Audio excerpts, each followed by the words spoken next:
sa ating Showbiz Chika. Tahas ang inihayag ng veteran actress na si Tessie Tomas na handa siyang magpaalaga sa Home for the Aged.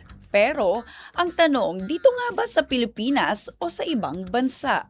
Alamin ang detalye sa eksklusibong balita ni Abante Showbiz reporter Ray Pumaloy. Ilan sa mga alalahanin ng mga seniors ay kung sino ang mag-aalaga sa kanila at kung saan sila titira. Pero para sa aktres na si Tessie Tomas, hindi ito magiging problema dahil bukas siya sa posibilidad na tumira at magpaalaga sa Home for the Aged. Why? It's because I see that new kind happening. That these elderly are there, and they have a system wherein if you can still manage.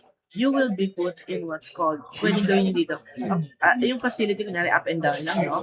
Binibigyan kayo ng individual flats on your own. Tapos may mga buton lang.